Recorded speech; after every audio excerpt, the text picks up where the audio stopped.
24-ന്റെ എല്ലാ പ്രിയപ്പെട്ട പ്രേക്ഷകർക്കും സ്വാഗതം. നിങ്ങൾ കാണാൻ പോകുന്നത് ഗോപു നന്ദല ജിമാർ തമിഴ് ബൈ SKN.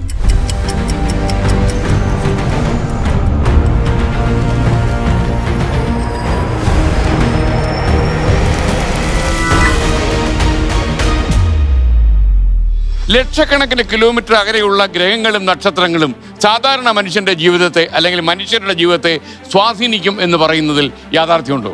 ജ്യോതിഷ പ്രവചനങ്ങൾ കെട്ടുകഥയോ എന്നൊരു വിഷയത്തിന്റെ ചർച്ചയുടെ ആദ്യ ഭാഗം നിങ്ങൾ ഇന്നലെ കണ്ടു. ഇന്ന് അതിന്റെ അവസാന ഭാഗം.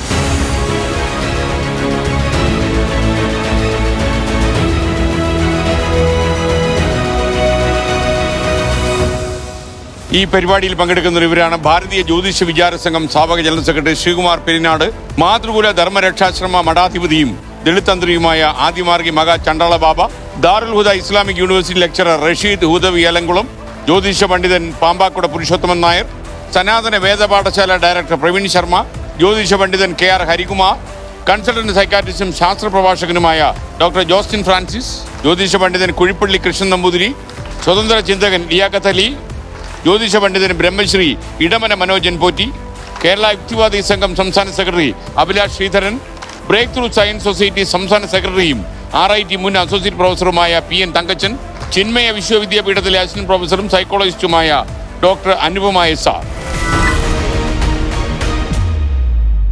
ഞാനിപ്പോ ഇവിടെ ചോദിക്കാൻ ഉദ്ദേശിക്കുന്നത് എന്താണെന്ന് വെച്ചിട്ടുണ്ടെങ്കിൽ ഇവര് കുറെ നേരമായിട്ട് സമയം, കാലം ഇതെല്ലാം നോക്കി പറയുമെന്ന് പറയുന്നുണ്ട്. കൃത്യമായിട്ട് പറയുവാണെങ്കിൽ 71.6 വർഷം കൂടുമ്പം 1 ഡിഗ്രി എർത്ത് സ്പിൻ ചെയ്യുന്ന ആക്സിസ് ടിൽറ്റ് ചെയ്യും.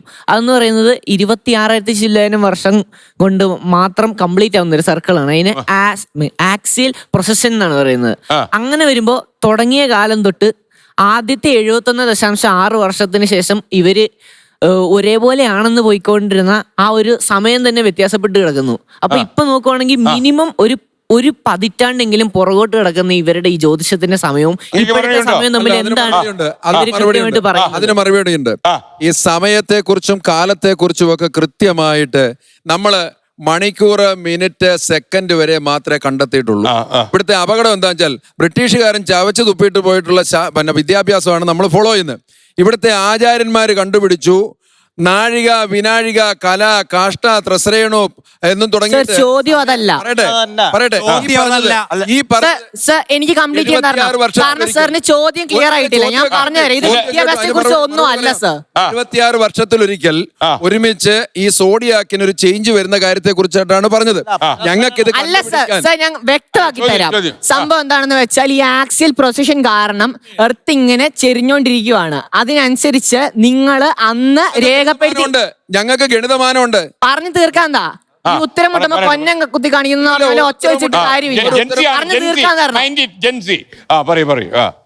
അപ്പൊ ഇതിങ്ങനെ ചെരിഞ്ഞോണ്ടിരിക്കുമ്പം നിങ്ങൾ അന്ന് രേഖപ്പെടുത്തി വെച്ചിരിക്കുന്ന ഈ നക്ഷത്രങ്ങളോ കോൺസ്റ്റലേഷൻസോ ഇതൊന്നും ഇപ്പൊ ആ സ്ഥാനത്തല്ല. ഭൂമി ചെരിഞ്ഞിരിക്കുന്നത്. അതായത് നിങ്ങള് ഇപ്പൊ ഉപയോഗിക്കുന്നത് മൊത്തത്തോടെ തെറ്റാണെന്ന് സയൻസ് കാലങ്ങളായി തെളിയിച്ച് വെച്ചിരിക്കുന്ന ഒരു കാര്യമാണ്. അപ്പൊ നിങ്ങൾ ഈ കാണിക്കുന്നത് മൊത്തം തെറ്റാണ്. എല്ലാ വർഷവും ഒരു ഓൾഡ് ജനറേഷൻ മറുപടി പറയട്ടെ. ഈ ഗണിത സമ്പ്രദായം നിങ്ങൾ പറഞ്ഞ ഗണിതക്രിയയെ മാനിച്ചുകൊണ്ടാണ് ജ്യോതിഷത്തിന്റെ ഓരോ കാലത്തുള്ള പഞ്ചാംഗ ഗണിതം എന്ന് പറയുന്നത്. ഓരോ വർഷത്തെ അത് മാനിക്കുന്നു. ഇങ്ങനെ ചെറിയ വ്യത്യാസം ഇത് മുൻകൂട്ടി കണ്ടിട്ട് ഈ ചേഞ്ചസിനെ മുൻകൂട്ടി കണ്ടിട്ടാണ് നമ്മൾ ഈ ജ്യോതിഷത്തിലെ ഗണിത സമ്പ്രദായം ഉണ്ടായിരിക്കണേ. അതിൽ പഞ്ചസിദ്ധാന്തിക മുതൽ ഒത്തിരി ഗ്രന്ഥങ്ങൾ അതിനെപ്പറ്റി പറയുന്നുണ്ട്.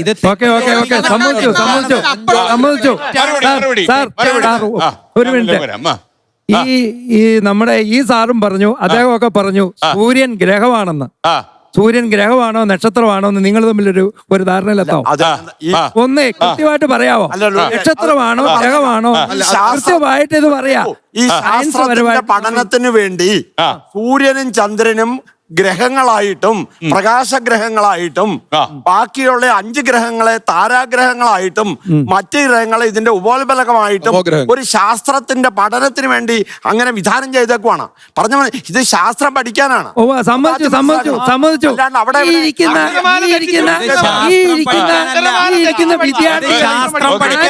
സൂര്യൻ ഈ ഇരിക്കുന്ന വിദ്യാർത്ഥികളിൽ ആരെങ്കിലും സൂര്യൻ ഗ്രഹമാണെന്ന് സമ്മതിക്കോ? സമ്മതിക്കോ? നിങ്ങൾ ആരെങ്കിലും ഇവിടെ പ്രകാശം കൊടുക്കുന്ന ഇല്ല. വിദ്യാർത്ഥികൾക്ക് വരെ പ്രകാശം കൊടുക്കുന്ന ആള് ആരാണ്?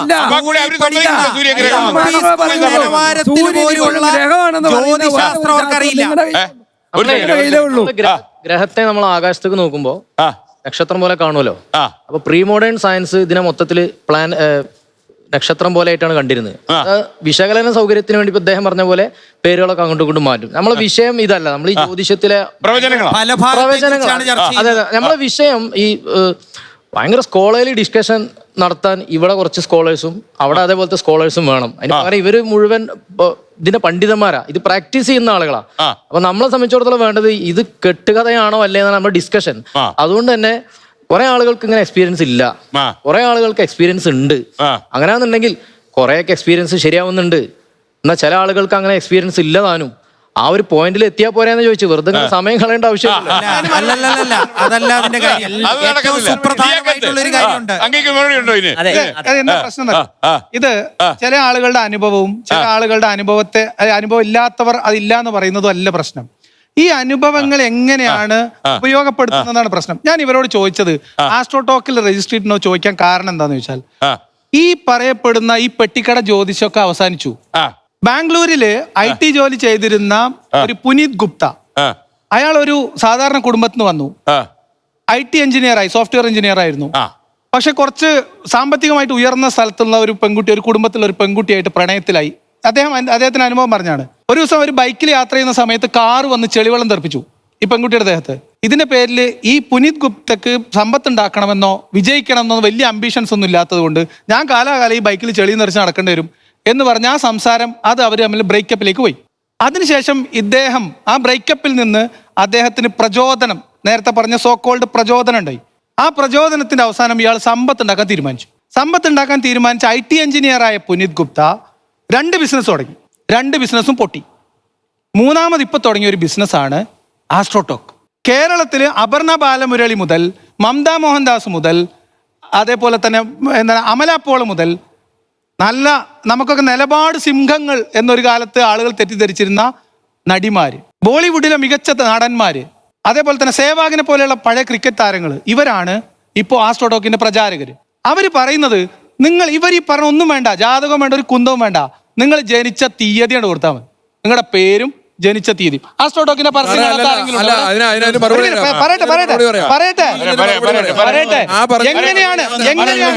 എങ്ങനെയാണ് ഇതിന്റെ ബിസിനസ് മോഡൽ എന്ന് പറഞ്ഞാൽ, IT software engineer Puneet Gupta ഇന്ത്യയിൽ വിൽക്കാൻ പറ്റുന്ന, പെട്ടെന്ന് പണം ഉണ്ടാക്കാൻ പറ്റുന്ന എന്ത് ബിസിനസ് തുടങ്ങാമെന്ന് ആലോചിച്ച് 2 പ്രാക്ടീസ് ചെയ്ത് പഠിച്ച പണിയെടുത്തപ്പം പൊട്ടിപ്പൊളിഞ്ഞു പോയി. അവസാനം ഇദ്ദേഹം കണ്ടെത്തിയ മാർഗം നിങ്ങൾ ഈ പറയപ്പെടുന്ന മനുഷ്യരുടെ ദൈന്യത, നിങ്ങളടുത്ത് വരുന്നത് ആളുകൾ, അവരുടെ ബുദ്ധിമുട്ട്, രോഗം, അസുഖം, സാമ്പത്തിക പരാധീനത, കടം, ഇതിൽ നിന്ന് കരകയറാനുള്ള മാർഗം തേടി വരുമ്പോ നിങ്ങൾ ഈ കൊടുക്കുന്ന ഈ ആശ്വാസ ലേപനം ഉണ്ടല്ലോ, അത് ശരിയായ വഞ്ചനയും ചൂഷണവുമാണ്.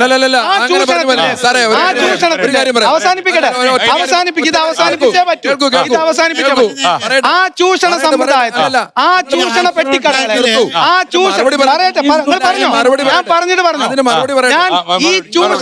ഈ പെട്ടിക്കട ചൂഷണങ്ങൾക്ക് പകരം കോർപ്പറേറ്റ് ചൂഷണമായിട്ട് പറയട്ടെ സുഹൃത്തെ, ഇവിടെ കുട്ടികളുണ്ട്, പുതിയ തലമുറയിലെ കുട്ടികളുണ്ട്, ഇത് അവസാനിപ്പിക്കട്ടെ. പെട്ടിക്കട തുടങ്ങി നിങ്ങൾ നടത്തിയിരുന്ന ചൂഷണത്തെ കോർപ്പറേറ്റ് ചൂഷണമായിട്ട് വളർത്തിക്കൊണ്ടുവന്ന് കോടിക്കണക്കിന് രൂപ പരസ്യത്തിന് കൊടുത്തിട്ട് ആ കമ്പനിയുടെ വളർച്ച 85% പ്രതിവർഷ വളർച്ചയാണ് കമ്പനിക്ക്. എത്ര കോടികൾ. മറുപടി കേൾക്കൂ. ഇവിടെ ഇനി ഈ അസ്ട്രോകോക്കല്ല, ഏത് കോക്കുകാരൻ വന്നിരുന്നാലും ഞാൻ ഒറ്റ കാര്യം പറയാം, ഭീമാക്കാരൻ സ്വർണം വിൽക്കുന്നതുകൊണ്ട് കേരളത്തിലെ മറ്റു ജുവലറിൽ നിന്നും സ്വർണം വിൽക്കുന്നില്ല. രണ്ടാമത് ഈ കേരളത്തിലുള്ള ക്ഷേത്രങ്ങൾ, ധാരാളം ക്ഷേത്രങ്ങളും അതുപോലെ ആശ്രമങ്ങളും അതുപോലെയുള്ള ധാരാളം സ്ഥാപനങ്ങളുണ്ട്. അവിടെയൊക്കെ ഈ പുനീത് വന്ന് പ്രശ്നം വെക്കുവോ? ഞങ്ങൾ ഈ കേരളത്തിലെ ജ്യോത്സ്യന്മാരെ കൊണ്ട് ചെയ്യുന്ന ഒരു പുനീതിനെ കൊണ്ടും പറ്റത്തില്ല. ഇനി ഞാൻ പറയാം. നിങ്ങൾ പ്രായോഗിക ഇനി എങ്ങനെയാണ് ബിസിനസ് മോഡൽ അതുകൂടി പറഞ്ഞാൽ നിങ്ങൾക്ക് കാര്യം മനസ്സിലാവും. ഇതിലെന്താ ചെയ്യുന്നത് ബിസിനസ് മോഡൽ പറഞ്ഞുതരാം. വേണമെങ്കിൽ നിങ്ങൾക്ക് നാളെ തുടങ്ങാം. എഴുന്നേറ്റായിരുന്നു. പ്രശ്നം വെക്കുന്ന ആരാണെന്ന് അതാ ഞാൻ പറഞ്ഞുതരാം. അതാ ഒരു മിനിറ്റ്. ഞാൻ ചോദിച്ചപ്പോ എന്താ നിങ്ങൾ ഇല്ലാന്ന് പറഞ്ഞേ? ഞാൻ ചോദിച്ചില്ലേ ആസ്ട്രോടോക്കിൽ ആരൊക്കെ രജിസ്റ്റർ ചെയ്തിട്ടുണ്ടെന്ന് ചോദിച്ചില്ലേ?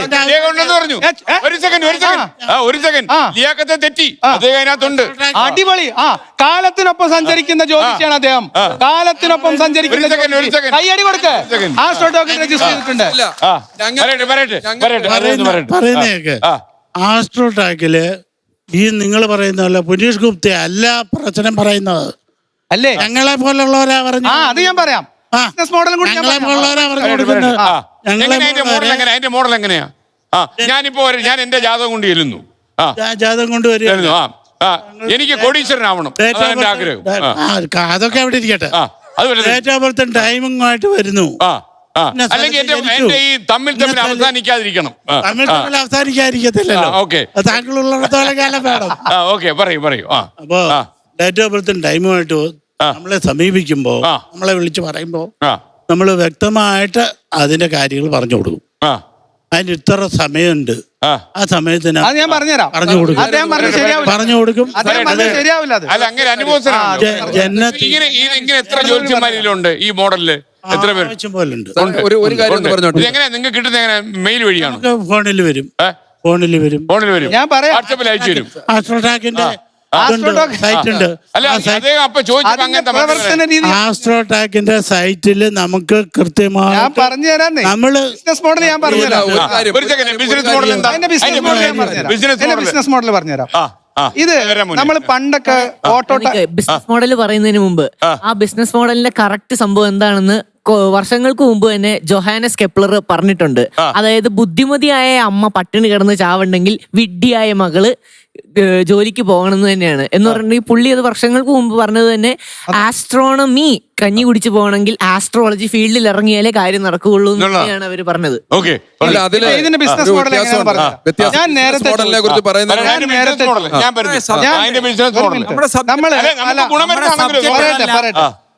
പല എയർപോർട്ടുകളിലും ഊബർ ടാക്സി ഡ്രൈവർമാർക്കെതിരെ നോർമൽ ആയിട്ടുള്ള ടാക്സി ഡ്രൈവർമാർ ബഹളം ഉണ്ടാക്കുന്നത്, അടിപിടി ഉണ്ടാക്കുന്നത് കണ്ടിട്ടില്ലേ? എന്തുകൊണ്ടാ? അവര് ആധുനികമായിട്ടുള്ള സാങ്കേതിക വിദ്യയിലേക്ക് അപ്ഡേറ്റ് ചെയ്യാൻ മടിച്ചു.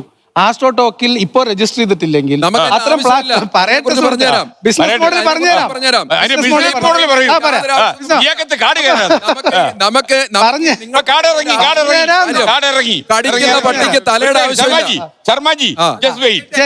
എന്താണ് ബിസിനസ് മോഡൽ?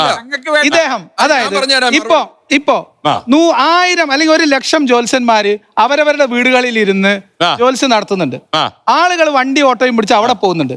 പുനീത് ഗുപ്ത ആണെങ്കിൽ തുടങ്ങിയ ബിസിനസ് മുഴുവൻ പൊളിഞ്ഞ് പാളീസായി വീട്ടിലിരിക്കുന്നു. പറഞ്ഞു തരാം.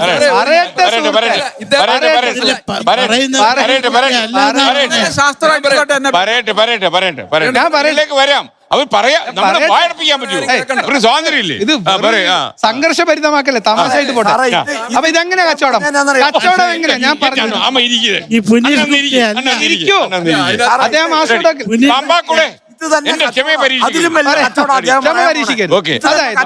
അപ്പൊ ഇദ്ദേഹം എന്ത് ചെയ്തു?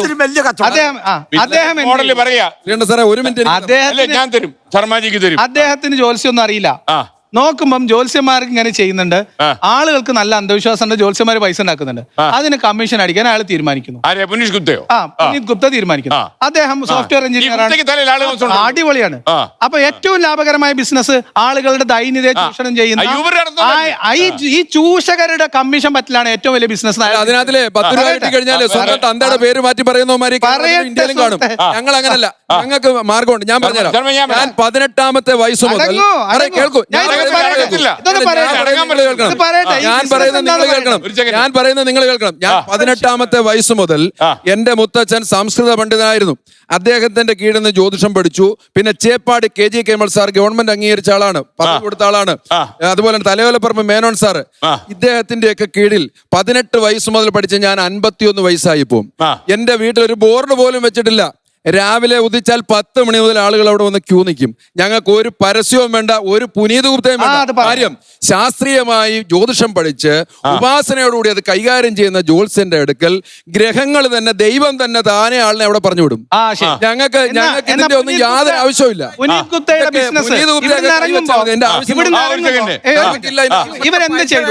എന്ത് ചെയ്തു? നമ്മുടെ ആളുകൾ പ്രയാസത്തിൽപ്പെടുന്ന ഇവര് ജ്യോത്സ്യന്മാരെ ബന്ധപ്പെട്ടു. ജ്യോത്സ്യന്മാർ ഇവര് അവിടെ സേവനദാതാക്കളായിട്ട് രജിസ്റ്റർ ചെയ്യും. ആവശ്യമുള്ളവർ അവിടെ സേവനം തേടി ചെല്ലും. ഈ പ്ലാറ്റ്ഫോം ത്രൂ ഇവർ പൈസ കൊടുക്കും. 2 മിനിറ്റ് ഫ്രീ ആണ്. നിങ്ങൾ 2 മിനിറ്റ് പറയട്ടെ സുഹൃത്തെ, പറയട്ടെ, നല്ല ബിസിനസ് ഐഡിയ. 2 മിനിറ്റ് സമയം ഫ്രീ ആണ്. Consultation free. 2 മിനിറ്റ്. ഞാൻ നിങ്ങളെ കുറിച്ചല്ല, ഞങ്ങളുടെ ജീവിതത്തിന്റെ ജ്യോതിശാസ്ത്രം ജീവിതത്തിന്റെ സാധനയുടെ ഉപാസനയുടെ ഭാഗമാണ് ജ്യോതിശാസ്ത്രം. ഞങ്ങൾക്ക് ഇത് ബിസിനസ് അല്ല. അതൊക്കെ മീൻ ബിസിനസിന്റെ കാര്യം പറഞ്ഞാൽ മതി. മീൻ മാർക്കറ്റ് പറഞ്ഞാൽ മതി. ഇവിടെ അതല്ല. ഞാൻ ഒരു കാര്യം ഇവിടെ പറയാം. ഇത് നമ്മുടെ ബിസിനസ് പൊളിക്കുന്ന പരിപാടിയാണ്. ഇത് കുറെ നേരമായിട്ട് പുനീത് ഗുപ്ത പറഞ്ഞോണ്ടിരിക്കുക. ഇനി മുഴുവൻ ആളുകൾ ഒറ്റ പൈസ പരസ്യത്തിന് കൊടുക്കാതെ അയാളുടെ സൈറ്റിൽ പോകും. നമ്മുടെ ബിസിനസ് പൊളിക്കാനുള്ള പരിപാടിയല്ലേ. ഇത് എന്താ സംഭവം? ഈ പറയപ്പെടുന്ന എല്ലാ ട്രാൻസാക്ഷനും ഈ പറയപ്പെടുന്ന ജ്യോത്സ്യന്മാർ ആവശ്യമുള്ള ആളുകൾക്ക് 2 മിനിറ്റ് ചൂണ്ട ഫ്രീ. വെറുതെ ഡേറ്റ് കൊടുത്താൽ മതി. ഞാൻ പറഞ്ഞോട്ടെ എനിക്ക് തോന്നുന്ന അദ്ദേഹം ഒക്കെ രജിസ്റ്റർ ചെയ്തിട്ടുണ്ടാണ്. ഓക്കെ, അപ്പൊ 2 മിനിറ്റ് ഫ്രീ. 2 മിനിറ്റ് കൊണ്ട് ഈ ഡേറ്റ് ഓഫ് ബർത്തും പേരും കൊടുത്താൽ തിങ്കിങ് ആണ്, ആലോചിച്ചോണ്ടിരിക്കാണ്. 1 മിനിറ്റ് 57 സെക്കൻഡ് ഒക്കെ ആവുമ്പോ നിങ്ങൾക്ക് വലിയൊരു പ്രശ്നത്തിലാണ്. നിങ്ങൾ വലിയൊരു പ്രശ്നത്തിലാണ്. അപ്പൊ പരിഹാരം, അയ്യോ ടൈം ഔട്ടായി. നിങ്ങൾ 20 രൂപ തരൂ. 20 രൂപ കൊടുത്താൽ അടുത്തൊരു 3 മിനിറ്റ് എക്സ്ട്രാ ബോണസ് അല്ലേ? പറഞ്ഞുതരാം. 2 മിനിറ്റ് ബാബ കണ്ടിട്ടില്ലല്ലോ. 20 മിനിറ്റ് 20 രൂപ കൊടുത്താൽ 2 മിനിറ്റ് ചിലപ്പോൾ എക്സ്ട്രാ കിട്ടും. ഇത് കൊടുത്ത് ആളുടെ പ്രശ്നത്തിന്റെയും ആവശ്യത്തിന്റെയും ഗ്രാവിറ്റി അനുസരിച്ച് മിനിറ്റിന് ഇരിക്കുന്ന ആളുകളുടെ, ഈ കഷ്ടത്തിലിരിക്കുന്ന മനുഷ്യന്മാരുടെ പൈസ ഊറ്റിക്കുടിക്കുന്ന അതിൽ നിന്ന് കമ്മീഷൻ അടിക്കുന്ന പരിപാടിയാണ് ഇത്ര കൃത്യമായിട്ട് പറയുന്നത്. ഇതുപോലുള്ള ഒരു പോയി വീടുന്നത് ഞങ്ങളെ പോലെ നല്ല ആൾക്കാരത് വരത്തില്ല. ഈ കാശ് നിങ്ങൾ മാത്രം പ്രവചനം എന്നുള്ളതിനെ പറ്റിയിട്ട് ഇവിടുത്തെ വിഷയം.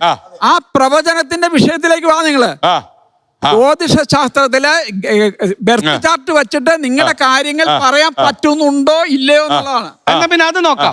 പ്രവചിക്കാം. ഇപ്പോൾ പ്രവചിക്കാം. പണ്ട് പല സ്വാമിമാരും പ്രവചിച്ചു പോയതാണ്. ഒരു പ്രവചനം പറയാം. 1 മിനിറ്റ് മാഡം പറഞ്ഞു. ഞാൻ നിങ്ങൾ പറയുന്ന മന്ത്രമല്ല. ഭയം എന്ന് പറയുന്ന ഒരു വികാരം, ഈ ഭയം എന്ന് പറയുന്ന വികാരം ഈ പഠിക്കുന്ന പിള്ളേർക്ക് പലർക്കും കാണും. അവർക്ക് പരീക്ഷ എടുക്കുമ്പോണ്ടാവും. അങ്ങനെ ഒരു ഭയം കൊണ്ട് അവർ പഠിച്ചത് മറന്നു പോകാൻ പറ്റും. ആ പഠിച്ചത് മറന്നു പോയത് കൊണ്ട് അവർക്ക് പരീക്ഷ നന്നായിട്ട് പെർഫോം ചെയ്യാൻ പറ്റാതെ വരും. പക്ഷെ ഇത് നിങ്ങൾ എങ്ങനെ കണ്ടുപിടിക്കും? അത് ഏത് ഗ്രഹത്തിന്റെ പ്രശ്നം? മിനിറ്റ് പറഞ്ഞ അത് അസ്ട്രോളജിയിലെ ചന്ദ്ര സർപ്പ യോഗം കൊണ്ട് പറയാൻ പറ്റും. ഉറപ്പായിട്ടും ആർക്കൊക്കെ ഉണ്ടെന്ന് കാണിച്ചതാ ഞാൻ പറയാം. ചന്ദ്ര ശനി യോഗം കൊണ്ട് നിങ്ങൾക്ക് അമിത വൃത്തിബോധം ഉണ്ടോ എന്ന് പറയാൻ പറ്റും. ഇത് പറയാൻ പറ്റുന്ന ശാസ്ത്രം ഏതെങ്കിലും വരേണ്ടോ? നിങ്ങൾ ആരുടെ ജാതകം കൊണ്ടുപോകാം? അതൊരു സൈക്കോളജിക്കൽ ഇഷ്യൂ.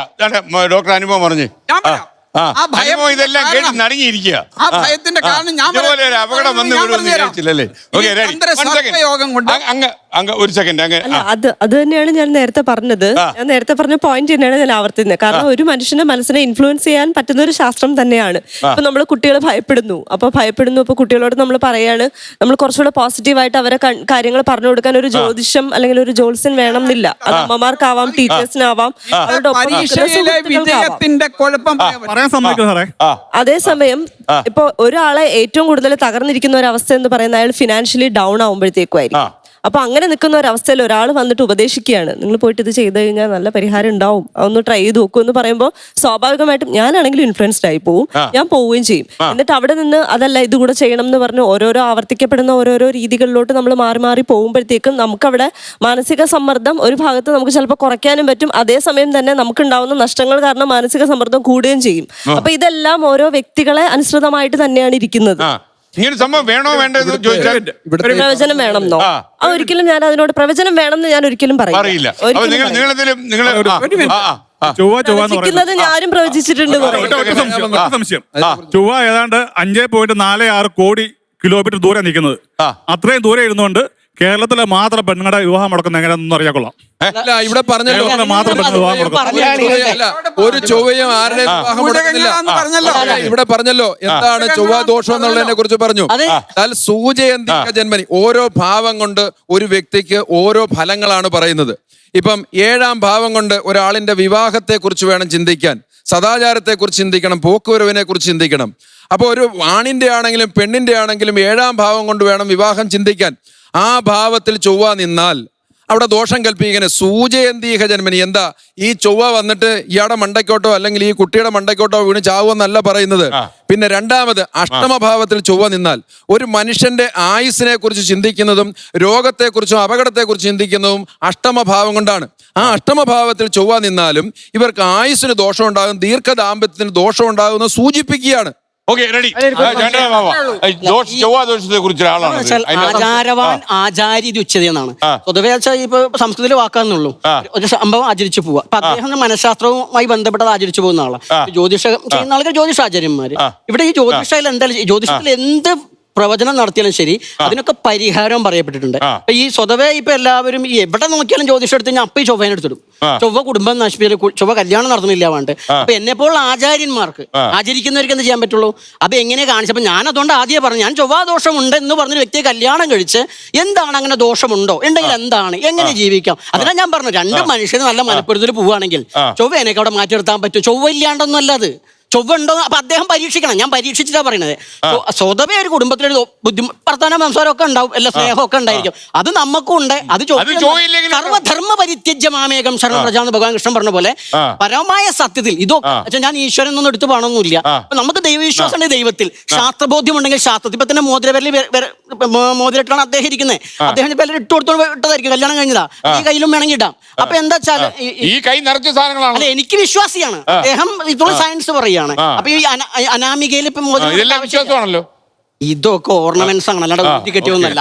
അപ്പൊ എന്താ വെച്ചാല് അപ്പൊ ഇവിടെ എന്താ വെച്ചാല് ഒരു ചൊവ്വാദോഷം എന്ന് പറയുമ്പോൾ ആചാര്യന്മാർക്ക് എന്താ ചെയ്യാൻ പറ്റാൽ അത് ആചരിച്ച് കാണിക്കുകയാണ്. എടാ ചൊവ്വയെ കരുതി അവിടെ ഇരിക്കണ്ട, ഇതെല്ലാം സൃഷ്ടി ഈശ്വരൻ. ഇപ്പൊ ഗുരുവായൂർ അമ്പലത്തിൽ കല്യാണം നടത്തുമ്പോൾ മുഹൂർത്തം നടത്തുന്ന നോക്കണേ ഞാൻ കണ്ടിട്ടില്ല. അവർ പറയുന്നത് വെച്ചാൽ അമ്പലത്തിൽ മുഹൂർത്തം നോക്കണം. എന്താണ്?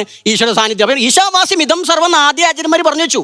ഈശ്വരനുണ്ടെന്നും ദൈവമുണ്ടെന്നും സർവ്വബോധ്യമുണ്ടെങ്കിൽ മാർക്കണ്ഡേയ രക്ഷപ്പെട്ടാൽ എവിടെ രക്ഷപ്പെടും? ഇവർ പരിഹാരം പോലും ഇതൊക്കെ പറഞ്ഞാൽ ഈശ്വരനെ വിളിക്കാനാ പറയാ. ഇതല്ലാണ്ട് ഈ നേരത്തെ പറഞ്ഞ ഓവർസിയർ വീട് നോക്കാൻ വേണ്ടി അളവ് നോക്കാൻ വരുമ്പോഴേ 1000 കൊടുത്ത് മെഷർമെന്റ് കറക്റ്റാക്കുന്ന പരിപാടി ഉണ്ട്. ഇതുപോലെ പൂജാരിക്ക് പൈസ കൊടുത്തു പോകുന്നത് അജ്ഞാനികളാണ്. ഒരു മുസൽമാൻ ഖുറാൻ പഠിച്ചിട്ടാണ് മുസ്ലിം ആകുന്നത്. ഒരു ക്രിസ്ത്യാനി ബൈബിൾ പഠിച്ചിട്ടാണ് ക്രിസ്ത്യാനി ആകുന്നത്. സനാതന ധർമ്മത്തിൽ മതപരവും ആധ്യാത്മികവുമായ വിദ്യാഭ്യാസം കൊടുക്കാത്തതുകൊണ്ടാണ് ഇവിടെ പലതരത്തിലുള്ള പ്രശ്നങ്ങൾ ഈ മേഖലയിൽ വന്നിട്ടുള്ളത്. ഈ ലിയാഖത്തിലെ പറയട്ടെ ഞാൻ പറഞ്ഞു വരട്ടെ. ഈ സനാതന ധർമ്മത്തെ മതങ്ങളുടെ മാതാവാണെന്ന് ലോക ജനത അംഗീകരിച്ച ഒരു ധർമ്മമാണ് സനാതന ധർമ്മം. അത് വ്യവസ്ഥാപിതം. ഒരു കുട്ടിയെ ആദ്യം 5 വയസ്സുള്ള കുട്ടിയെ മുസ്ലിം മദ്രസയിൽ വിടും. പറയട്ടെ, ലോകങ്ങൾ സംഭവിച്ചിട്ടുണ്ട്. പറഞ്ഞു വരട്ടെ മതങ്ങളുടെ പറയട്ടെ ലോകത്തിന്റെ സനാതന ധർമ്മത്തെ ലോകത്തിന്റെ നെറുകയിൽ എത്തിച്ച സ്വാമി വിവേകാനന്ദന്റെ കാലഘട്ടം കഴിഞ്ഞതിന് ശേഷമാണ് വൈദേശികർ മൊത്തം ഇങ്ങോട്ട് വന്നത്. എന്നിട്ട് പറയട്ടെ, ഇത് ഞാൻ പറഞ്ഞു വരുന്ന വിഷയം പ്രധാനപ്പെട്ട ഒരു കാര്യം നമ്മൾ ഒരു കാര്യം സംസാരിക്കാതെ മുന്നോട്ട് പോകുന്നത് എന്തുകൊണ്ട് ജ്യോതിഷ പ്രവചനങ്ങൾ ശരിയാണെന്ന് ആളുകൾ വിചാരിക്കുന്നു. അതിന്റെ ഏറ്റവും പ്രധാനപ്പെട്ട കാര്യം ഒരു മനഃശാസ്ത്ര പ്രതിഭാസമാണ്. അതിന് ബാർണം എഫക്ട് എന്ന് പറയും. ബാർണം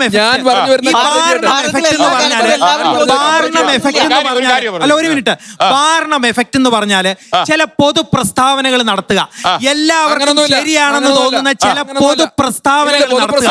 ആ പൊതു പൊതുപ്രസ്താവനകൾ ശരിയാണെന്ന് ആളുകൾ തെറ്റിദ്ധരിക്കും. അതാണ് ബാർണം എഫക്ട്. സംശയം ഉണ്ടെങ്കിൽ കഴിഞ്ഞ ആഴ്ചത്തെ മനോരമ എടുത്ത് നോക്ക്. ഈ മനോരമയിൽ വാരഫലം എഴുതിയിട്ടുണ്ട്. മനോരമയിൽ വാരഫലം എഴുതിയിട്ടുണ്ട്. ഓരോ നാളിന്റെയും നേരെ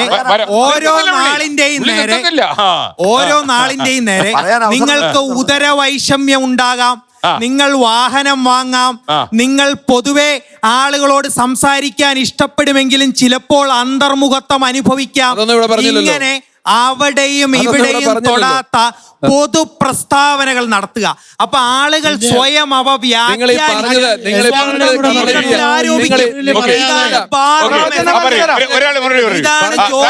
പ്രവചനങ്ങളുടെ പിന്നിൽ പ്രവർത്തിക്കുക. പ്രസ്താവനകൾ നടത്തി രക്ഷപ്പെടുകയാണോ? ഇല്ല, അങ്ങനെ ഒന്നും രക്ഷപ്പെടാൻ പറ്റത്തില്ല. കാര്യം ഇന്ന് ശാസ്ത്രവും യുക്തിയും പഠിച്ചതാണ്ട് ആ 2 കുട്ടികളോട് എനിക്ക് വളരെ അഭിമാനം തോന്നുന്നു. കാര്യം അവര് ഇത്രയും നേരം ഇവിടെ കിടന്ന് പല്ലും വായിട്ടളച്ചതേ ഉള്ളൂ. അവര് കാതലായ വിഷയമാണ് ചോദിച്ചത്. കാര്യം ഒരു പ്രസവിച്ച സ്ത്രീക്ക് മാത്രമേ പ്രസവ വേദന അറിയത്തുള്ളൂ. ജ്യോതിഷത്തെ കുറിച്ച് ഒരു ബാലപാഠം പോലും പഠിക്കാത്തവരായി സംസാരിക്കുന്നത്. പിന്നെ ഇവിടെ വന്ന കുഴപ്പം അത് കാര്യം ഇവരുടെ വർത്താനം കേൾക്കുമ്പോൾ പറയുന്ന മൊത്തം ശാസ്ത്രമായിട്ട് ഒരു ബന്ധമില്ല. അപ്പോ ഈ ജ്യോതിഷത്തിൽ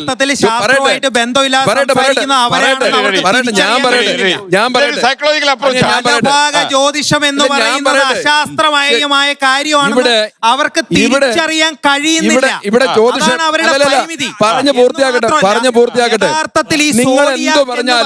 നിങ്ങൾ എന്ത് പറഞ്ഞാലും പറഞ്ഞു പൂർത്തിയാക്കട്ടെ. നിങ്ങളും ഉണ്ടായിരിക്കൂ. പറഞ്ഞു പൂർത്തിയാക്കട്ടെ.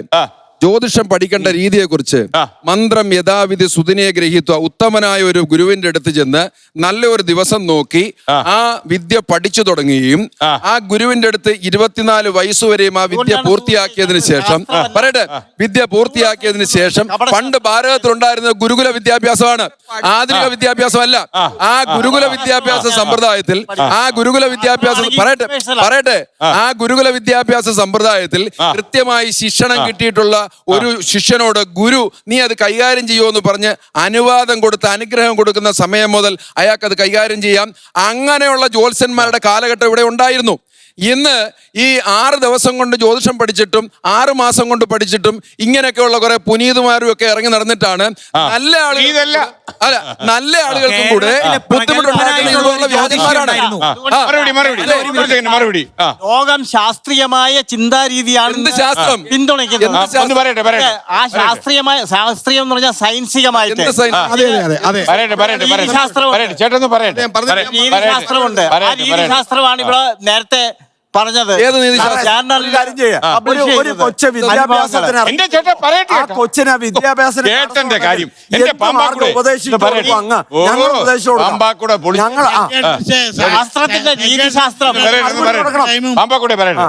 ശാസ്ത്രത്തിന്റെ രീതിശാസ്ത്രം വളർത്തിക്കൊണ്ടുവരാൻ ഇന്ത്യൻ ഭരണഘടന ഉൾപ്പെടെ പൗരന്മാരുടെ കടമയായി പ്രഖ്യാപിക്കുന്നുണ്ട്.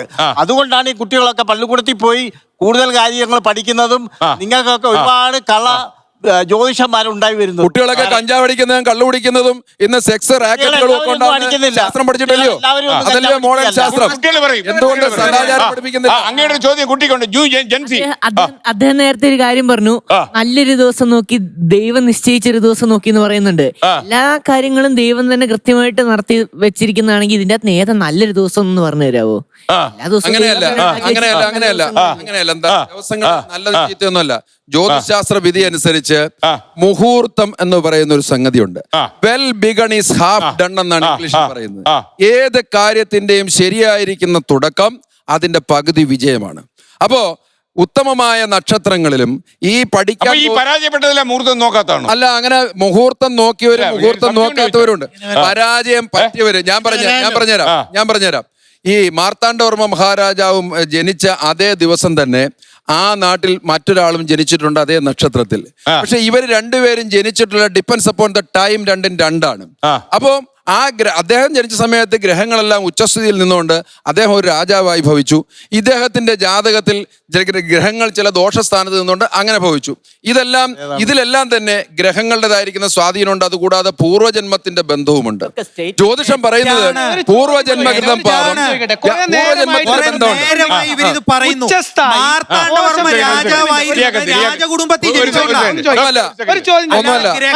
അങ്ങനൊന്നുമല്ല. രാജകുടുംബത്തിൽ ജനിച്ച എത്രയോ പേര് യാചകന്മാരായി. ഒരു മിനിറ്റ്, രാജകുടുംബത്തിൽ ജനിച്ച എത്രയോ ചന്ദ്രൻ വീക്കായി, പിന്നെ ബുധൻ പിന്നെ ശക്തനായി, ഇത് ഉച്ചസ്ഥായി, അതിന് മറുപടി എന്തിന്റെ അടിസ്ഥാനം? എന്താണ് ഉച്ചം എന്ന് പറയട്ടെ. ഒരു ഉച്ചവും നീചവും പറയാം. അതായത് മേടമാസത്തില് 1-ാം തീയതി മുതൽ, 1-ാമത്തെ കല മുതൽ 10-ാമത്തെ ഡിഗ്രി വരെ സഞ്ചരിക്കുന്ന സൂര്യന് ഏറ്റവും പവർഫുൾ ആയിരിക്കും. അതിനെയാണ് ഉച്ചം എന്ന് പറയുന്നത്. ഒരു ഗ്രഹത്തിന് ഏറ്റവും കൂടുതൽ ഫലദാന ശേഷിയും ഏറ്റവും കൂടുതൽ രശ്മി കിട്ടുന്ന ഫലദാന ശേഷിയിൽ കൂടുതൽ ഫലം തരുന്നു. അത്രേ ഉള്ളൂ. ബീജത്തിൽ നിൽക്കുന്ന ചൂടെങ്കിലും കൂടുതൽ കാണും. ഇതിന്റെ അടിസ്ഥാനത്തിൽ ഗണിതത്തിന്റെ അടിസ്ഥാനത്തിൽ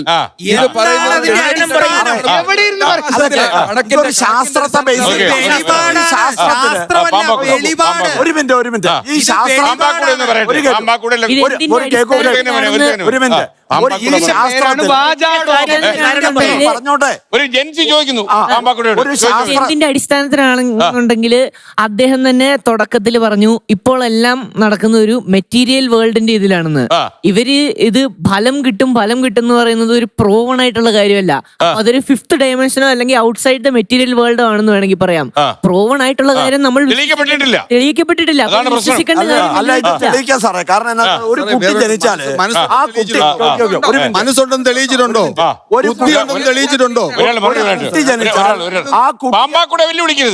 ഒരു കുട്ടി ജനിച്ചാൽ ആ കുട്ടിയുമായിട്ട് ബന്ധപ്പെട്ട ഗ്രഹങ്ങൾ ഈ ആളെ ഇൻഫ്ലുവൻസ് ചെയ്യും. ഒരു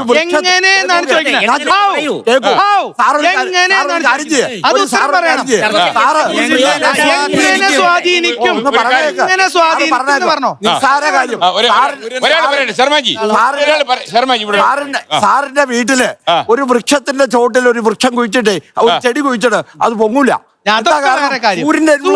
എങ്ങനെയാണ് സ്വാധീനിക്കുന്നത്?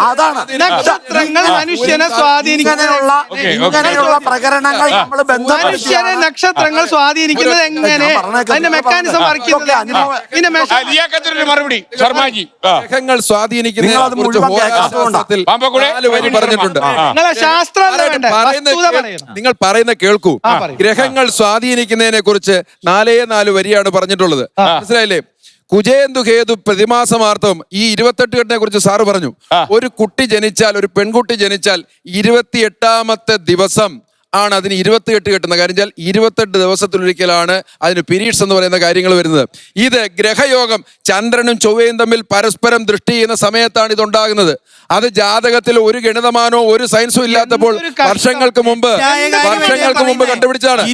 വർഷങ്ങൾക്ക് മുമ്പ് വാസ്തവവുമായിട്ട് ബന്ധപ്പെട്ടല്ല, കാലഗണനയ്ക്ക് വേണ്ടി പണ്ട് ഉപയോഗിച്ചിട്ടുണ്ട്.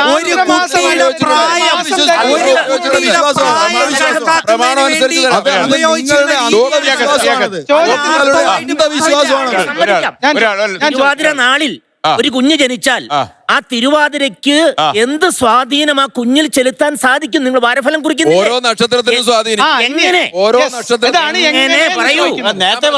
എങ്ങനെ എന്നാണ് ഞാൻ ചോദിക്കുന്നത്. നിങ്ങൾ പറഞ്ഞു കളിക്കരുത്. 2 കാര്യങ്ങൾക്ക് നിങ്ങൾ ഉത്തരം പറഞ്ഞു. മണ്ടൻ ചോദ്യത്തിന് ഉത്തരം പറയാൻ പറ്റത്തില്ല. അതിന് അടിസ്ഥാനം വേണം. നിങ്ങൾക്ക് ആളുകൾ തീരുമാനിക്കട്ടെ. എന്റെ ചോദ്യം മണ്ടൻ ചോദ്യമാണോ?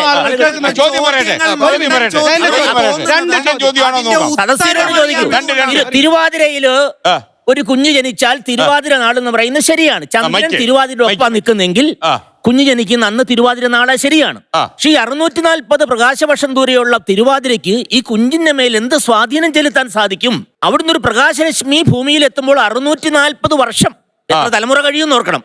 പിന്നെ എന്ത് സ്വാധീനമാണ്, എന്ത് വ്യത്യാസമാണ് ഈ തിരുവാതിര നാളില് ഈ സവിശേഷമായിട്ടുള്ളത്. കുഞ്ഞ് ജനിക്കുന്ന സമയത്ത് ഒരു മിനിറ്റ്, ഒരു ചോദ്യം, ഇതിന് വാരഫലം കുറിക്കും. രണ്ട് കാര്യങ്ങൾക്ക് നിങ്ങൾ മറുപടി പറഞ്ഞാൽ മതി. ഒന്ന് പറയട്ടെ, ഒന്ന് നിങ്ങൾ പറയുന്നു ബുധൻ ശുക്രൻ ഇവര് വീക്കാണ്, അല്ലെങ്കിൽ അവര് അശക്തരാണ്, ശക്തരാണ്, ഉന്നതിയിലാണ്, ഉച്ചസ്ഥായിലാണ്. ഗണിതത്തിന്റെ നിങ്ങൾ ഗണിതത്തിന്റെ അടിസ്ഥാനത്തിലാണ്, അതിനൊരു ഫോർമുല ഉണ്ടാവില്ല. ആ ഫോർമുല പറയാം. എന്താണ് ഇതെങ്ങനെയാണ് നിങ്ങൾ അളക്കുന്നത്? എന്ത് മാനദണ്ഡത്തിന്റെ അടിസ്ഥാനത്തിൽ പറയാം. രണ്ടാമത്തെ ചോദ്യം, പഞ്ചാംഗ ഗണിതം എന്ന് പറയുന്ന ഒരു സംഗതിയുണ്ട്. കൃത്യമായിരിക്കുന്ന ഗ്രഹങ്ങളുടെ സഞ്ചാരവും എത്ര ഡിഗ്രി സഞ്ചരിക്കുന്നു, ആ ഗ്രഹം സഞ്ചരിക്കുന്നതിനനുസരിച്ച് ഏതൊക്കെ ഫലങ്ങൾ ഉണ്ടാവും എന്ന് പറയാൻ ഗണിത ഭാഗത്തിൽ, ജ്യോതിഷത്തിലെ ഗണിതം എന്ന് പറയുന്ന ഭാഗത്തിൽ പഞ്ചാംഗ ഗണിതം എന്ന് പറയുന്ന ഒരു സംഗതിയുണ്ട്. ഞങ്ങൾക്ക് കൃത്യമായി ഗണിച്ചെടുക്കാൻ ഒരു നിങ്ങൾ ഗണിച്ചെടുത്തോ? നിങ്ങൾക്ക് എങ്ങനെ വേണമെങ്കിൽ ഗണിച്ചെടുക്കാം. ഞാൻ ചോദിക്കുന്നത് ഇതിന് എന്ത് വസ്തുത, ഞങ്ങളോട് പറയണ്ട. രണ്ടാമത്തെ ചോദ്യം, എങ്ങനെയാണ് ഇപ്പൊ നിങ്ങൾ പറഞ്ഞു ഇത് സ്വാധീനിക്കും ഹൗ, എങ്ങനെ ഞാൻ ചോദിക്കട്ടെ, ചന്ദ്രന്റെ വൃദ്ധിക്ഷയങ്ങൾക്കനുസരിച്ച് കറുത്തഭാവം വെളുത്തഭാവം വരുന്ന സമയത്ത് ഈ ഭൂമിയിലെ സകല ചരാചരങ്ങളെയും മനുഷ്യനെയും സ്വാധീനിക്കുന്നുണ്ട് പല പ്രകാരമാണ്. എങ്ങനെ? ശ്വാസകോശ രോഗികളുണ്ടെങ്കിൽ ആ ശ്വാസകോശ രോഗികൾക്ക് ആസ്മയുടെ വലിവ് വർദ്ധിക്കും. ഇത് ചന്ദ്രൻ ശ്വാസകോശത്തിന്റെ കാരകനും മനസ്സിന്റെ കാരകനും ആയതുകൊണ്ടാണ് ജ്യോതിഷത്തിൽ. പറയട്ടെ, നിങ്ങൾ ചിരിക്കാനല്ല, സോളാർ എനർജിയും ലൂണാർ എനർജിയും ഉണ്ട്. പറഞ്ഞ അൾട്രാ വയലറ്റ് ഡി എന്ന് പറയുന്ന ഒരു ശരീരത്തിൽ തൊക്കിൽ തട്ടുമ്പോഴാണ് ശരീരത്തിന് നിറം കിട്ടുന്നത്. ഇത് സൂര്യരശ്മിയിൽ നിന്ന് വരുന്നതാണ്. അങ്ങനെ ഓരോ ഗ്രഹങ്ങളിൽ നിന്നും മനുഷ്യനെ സ്വാധീനിക്കുന്നുണ്ട്. നിങ്ങൾക്കത് അറിയില്ല. നിങ്ങൾ കാണാത്തതും നിങ്ങൾ അറിയാത്തതെല്ലാം തെറ്റാണെന്ന് പറയാൻ നിങ്ങളുടെ പാരമ്പര്യം പഠിപ്പിച്ചിരിക്കുന്നത്. ഞാൻ ചോദിച്ചത് സ്വാധീനിക്കുന്നു എന്ന് നിങ്ങൾ പറയുന്നു. എങ്ങനെ? ചോദ്യമാണ്.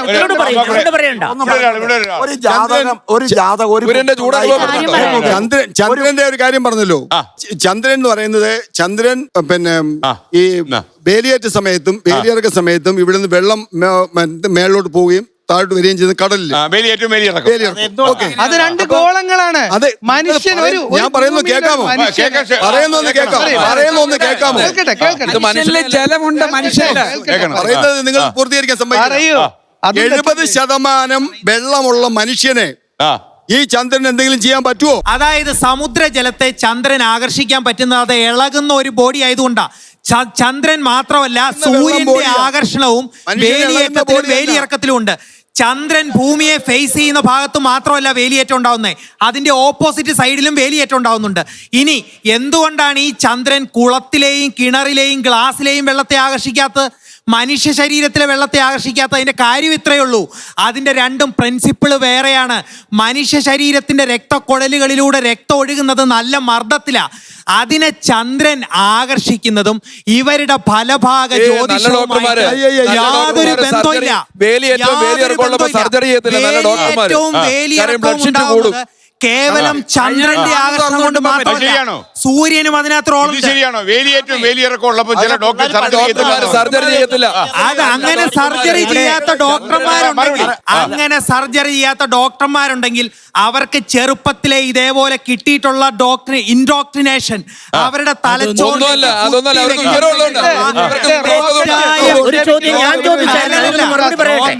മാത്രമല്ല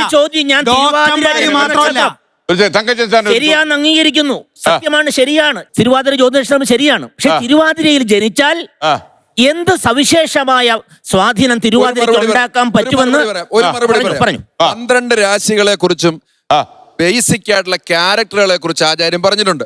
ഉദാഹരണത്തിന് കർക്കടകൻ രാശി, ഇവിടെ ജ്യോത്സ്യന്മാരിപ്പുണ്ട്. ആവക്ര ദ്രുതക സമന്നതകടി ശ്രീനിർജിത സൽസൃഗ ലക്ഷണം പറയുക. വക്രഗതിയിലായിരിക്കും നടത്തം സ്ത്രീ അല്ല, വക്രഗതിയിൽ, അതായത് ആളിന്റെ നടത്തത്തിന് ഒരു ചരിവുണ്ടായിരിക്കും, സ്പീഡ് ഉണ്ടായിരിക്കും. ചൂടുള്ള ഭക്ഷണങ്ങളെ കഴിക്കത്തുള്ളൂ, വെജിറ്റേറിയൻ ഭക്ഷണങ്ങളെ കഴിക്കത്തുള്ളൂ, നോൺ വെജിറ്റേറിയൻ കഴിക്കില്ല. ഇയാൾക്ക് പൊക്കക്കുറവായിരിക്കും, അല്ലെങ്കിൽ ഇയാൾക്ക് വണ്ണം ഉണ്ടായിരിക്കും. ഇത് ഓരോ രാശിയുടെ സ്വഭാവത്തിൽ ഞാൻ പറഞ്ഞതിന് ഒരു മറുപടി കൊടുക്കാം. ഇത് ശരിയാണോ മറുപടി പറയുന്നു പ്ലീസ്. അദ്ദേഹത്തിന് കേൾക്കാൻ താല്പര്യമുണ്ട്. പറയുന്നു ഇത് ശാസ്ത്രമാണ്. ഈ ശാസ്ത്രത്തിന് മനുഷ്യ നന്മയ്ക്ക് എങ്ങനെ ഉപകാരം ചെയ്യപ്പെടാം എന്നാണ് നമ്മൾ ആലോചിക്കണേ. അതിന് ചില സാധനങ്ങളൊക്കെ കോൺസ്റ്റന്റ് ആയിട്ട് നിർത്തേണ്ടതുണ്ട്. മനസ്സിലായല്ലോ? അപ്പോൾ ഒരു കുട്ടി ജനിക്കുന്നു, ആ കുട്ടിയെ ഇൻഫ്ലുവൻസ് ചെയ്യുന്ന ഗ്രഹങ്ങളൊക്കെ പല ഭാഗങ്ങളിലായിട്ട് നിൽക്കുന്നു. ആ ഗ്രഹങ്ങൾ ഈ വ്യക്തിയെ എങ്ങനെ സ്വാധീനിക്കാം എന്നുള്ളതിന്റെ ഒരു പഠനമാണ് ഇത്. അതാണ് ശാസ്ത്രം. ഒരു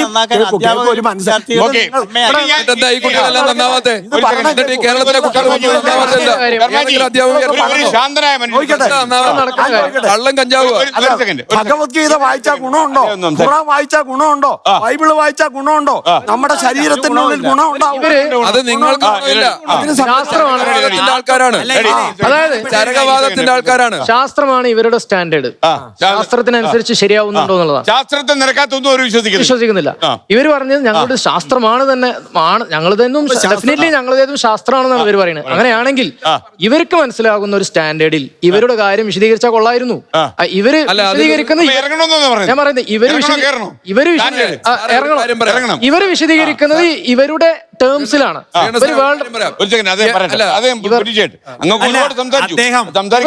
ഇവർ വിശദീകരിക്കുന്നത് ഇവരുടെ ടേംസിലാണ്. നമുക്ക് അക്നോളജി ആവുന്നേ ഉള്ളൂ. ഇവർ ഈ ശാസ്ത്രം പഠിച്ചവരാണ്. എല്ലാ ടെർമിനോളജിയും നമുക്ക് മനസ്സിലാവില്ല, ക്ലിയർ ആണ്. പക്ഷെ അതേസമയം ഇവർക്ക് എന്ത് പറഞ്ഞാലേ കൺവിൻസ്ഡ് ആവുള്ളൂ. ക്ലിയർ ഇപ്പോഴത്തെ മെറ്റീരിയൽ വേൾഡിലെ സയൻസ് പറഞ്ഞാലേ ഇവർക്ക് മനസ്സിലാവുള്ളൂ.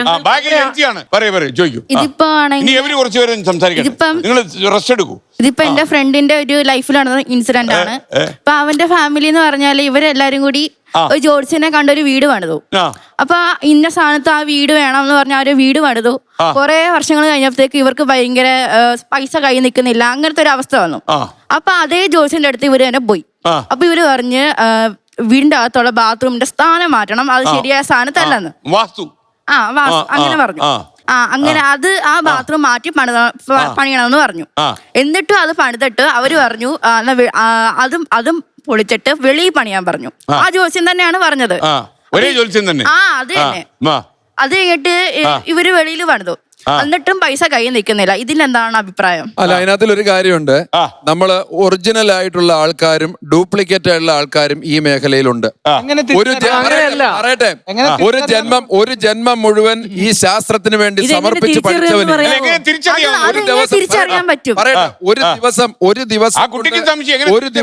ഒരു ദിവസം കൊണ്ട് ജ്യോതിഷനായവനെയും ഒരു ജന്മം മുഴുവൻ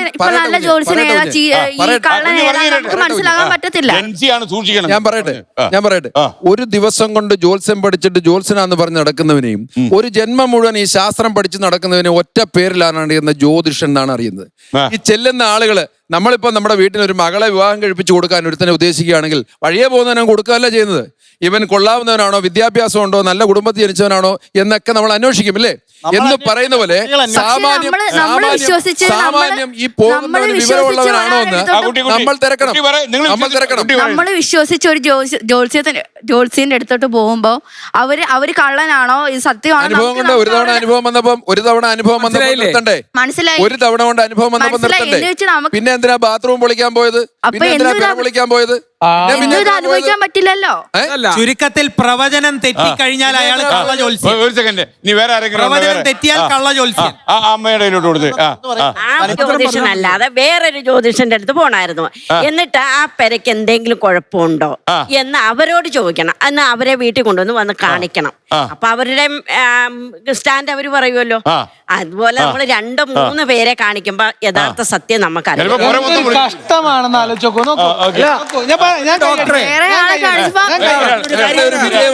ഞങ്ങളുടെ ഒരു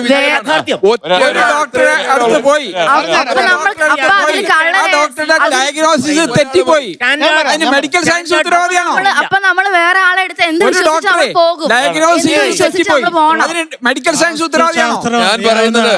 ഞാൻ പറയുന്നത് നമ്മുടെ സാമാന്യ ബോധം അനുസരിച്ച് ഒരിടത്ത് പോകുമ്പോൾ നമുക്കൊരു അബദ്ധം പറ്റിയപ്പോൾ അത് തെറ്റാണെന്ന് മനസ്സിലായി. പിന്നെയും എന്തിനാ അവിടെ പോകുന്നത്? ബഹുമാനപ്പെട്ട ജ്യോതിശാസ്ത്ര വിശാരദന്മാർ ഒരു കാര്യം ചെയ്യേണ്ട, നമ്മുടെ ഇടയിലുള്ള കള്ളനാണയങ്ങളെ തിരിച്ചറിയാൻ അവരെ ഒറ്റപ്പെടുത്താനുള്ള ഒരു സമീപനം നിങ്ങളുടെ ഭാഗത്ത് ലിസ്റ്റ് തയ്യാറാക്കണം. ഒറിജിനൽ ജ്യോത്സ്യന്മാരുടെ ലിസ്റ്റ് ഇവർ തയ്യാറാക്കണം. ഇനി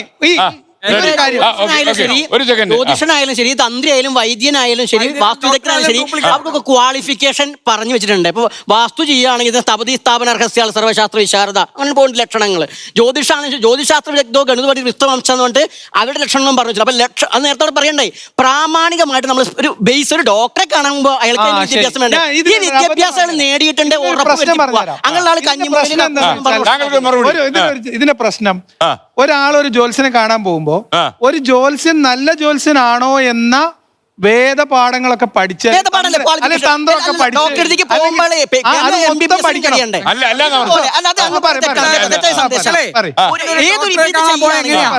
ഒരു ഡോക്ടറെ കാണാൻ പോയ എങ്ങനെയാണ്? വക്കീലിനെ കാണാൻ സലീം കുമാർ പറഞ്ഞ പോലെ കോട്ടുണ്ട് ലുക്കില്ല പറഞ്ഞ ആളെ കാണാൻ പോകില്ലല്ലോ. LLB കഴിഞ്ഞ ആളല്ലേ, ഇങ്ങനെ MBBS കഴിഞ്ഞാൽ അങ്ങനെ അത് പറഞ്ഞ പോലെ ഒരു ജ്യോതിഷൻ ഇന്നതാണ് ക്വാളിഫിക്കേഷൻ. അയാൾ വേദാധ്യായം ചെയ്തിട്ടുള്ളതായിരിക്കണം, ആചാരമുള്ളവനായിരിക്കണം, ഗണിതശാസ്ത്രം പഠിക്കണം. വാസ്തുശാസ്ത്രമാണെങ്കിൽ ഭൂമിശാസ്ത്രങ്ങളുടെ കാര്യങ്ങളാകണം, ചിത്രജ്ഞ, ഗണിതജ്ഞ, പുരാണജ്ഞ. ഇതൊക്കെ ചിത്രം വരയ്ക്കാനാണ് ഒരു വാസ്തു വിദഗ്ധനെ. അങ്ങനെ ഓരോ കാര്യങ്ങൾ ഓരോരുത്തർ തന്ത്രിയാണെങ്കിലും അയാൾക്ക് ലക്ഷണം വേണ്ടേ, വിശ്വാസി പഠിച്ചിരിക്കണം പറഞ്ഞ എല്ലാവരും. പ്രായോഗിക പ്രശ്നം പറയാം. ഇവര് പറഞ്ഞു, ആ അമ്മ പറഞ്ഞപ്പോ അവരൊരു പരിഹാരം പറഞ്ഞു. അത് വേറൊരു ജ്യോത്സ്യനടുത്ത് കാണണമായിരുന്നു. 3 പ്രാവശ്യം ബാത്റൂം പൊളിച്ച് ഇനി വേറൊരു ജ്യോത്സ്യനെ കാണണമായിരുന്നു.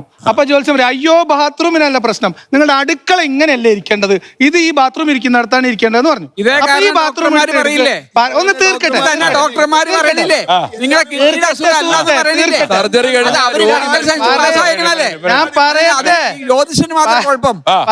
ഇതിന്റെ കുഴപ്പം എന്താണെന്ന് ഞാൻ തീർക്കട്ടെ. ഇങ്ങനെ 2 തവണ 3 തവണ ഞാൻ ചോദിക്കുന്നത്, ഒരു മനുഷ്യന്റെ ഇവരുടെ പ്രശ്നം എന്തായിരുന്നു അറിയോ? പറയട്ടെ സുഹൃത്തെ, ഇവരുടെ പ്രശ്നം എന്തായിരുന്നു അറിയോ? കയ്യിൽ പൈസ നിൽക്കുന്നില്ല എന്നുള്ള അതായിരുന്നു പ്രശ്നം. ജ്യോത്സ്യം പറയാണ് ഈ ബാത്റൂം പൊളിച്ച് ഇപ്പുറത്ത് പണി, അപ്പൊ കയ്യിൽ പൈസ വരുമോ? അപ്പൊ പിന്നെ പോയപ്പോ ശരിയായില്ലേ, ഇത് വിളിച്ചിട്ട് അവിടെ പണി. ഇത് ഏതുപോലെ അറിയോ? ഒരു ഡോക്ടറെ അടുത്ത് പോയി, ഡോക്ടറെ അടുത്ത് പോയി, മെഡിക്കൽ സയൻസ് ആണ് കുഴപ്പം. 2 പേര് MD പാസ്സായതല്ലേ, 2 MD പാസ്സായി 2 ഡോക്ടർമാരെ 2 ഡയഗ്നോസിലെ ഒരു രോഗി കൊന്നു കഴിഞ്ഞാൽ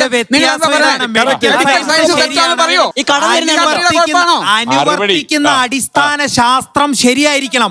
അസ്ട്രോളജി തെറ്റാണ്, മെഡിക്കൽ സയൻസ് ശരിയാണ്. വളരെ സുപ്രധാനമായ ഒരു കാര്യമുണ്ട്. ഒരു കുട്ടി ജനിച്ചു വീഴുന്ന സമയത്തെ വെച്ചാണ് ഗ്രഹനില. വരുന്ന സൈക്കോട്ടിപ്പേഴ്സ് മുഴുവൻ ഒരു കുട്ടി ജനിച്ചു വീഴുന്ന അല്ലല്ല, ഇത് ബഹളത്തിലേക്കാ പോകുന്നത്. നിങ്ങളെല്ലാം ചോദിക്കുന്ന ഒരു ചോദ്യം, നിങ്ങളുടെ അടുത്ത് മനോരോഗമായിട്ട് വരുന്ന എല്ലാവർക്കും അസുഖം മാറ്റി വിടാൻ പറ്റുമോ? അതാ ചോദ്യം. അല്ല, അതിനുള്ള ഉത്തരം പറയാം. അല്ലല്ല, അതിനുള്ള ഉത്തരം പറയാം. മനോരോഗങ്ങളുടെ ചികിത്സയും ജ്യോതിഷ പ്രവചനം ശരിയാണോ എന്നുള്ളതും ഒരേ തട്ടിൽ. ചോദ്യത്തിന് ഉത്തരം പറയൂ. ഉത്തരം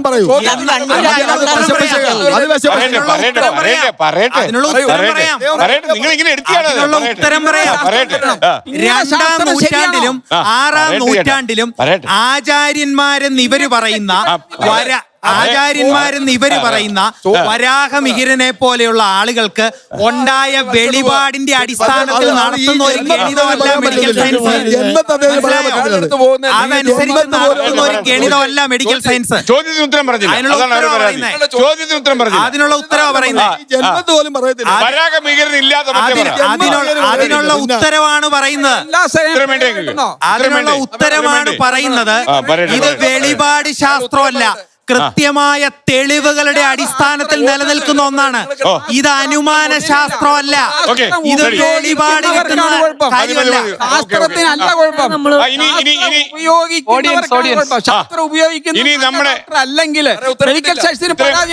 തങ്കച്ചൻ സാർ നേരത്തെ ഒരു കാര്യം പറഞ്ഞിട്ടുണ്ടായിരുന്നു.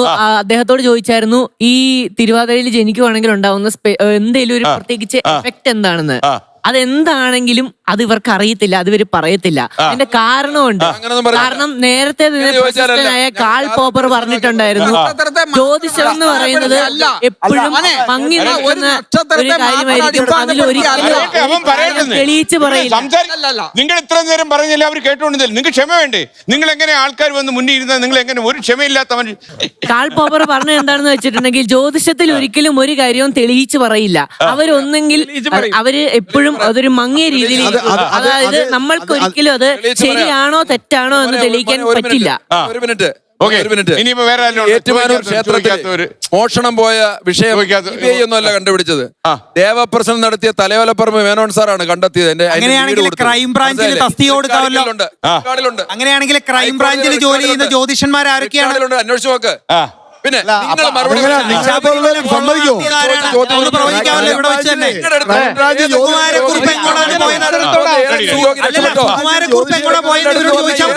രക്ഷപ്പെട്ടിട്ടുണ്ടോ? സുകുമാരക്കുറുപ്പ് എവിടെയാണ് പോയതെന്ന് ഇവരെ വിളിച്ച് പ്രശ്നം ലഭിച്ചാൽ മതിയല്ലോ.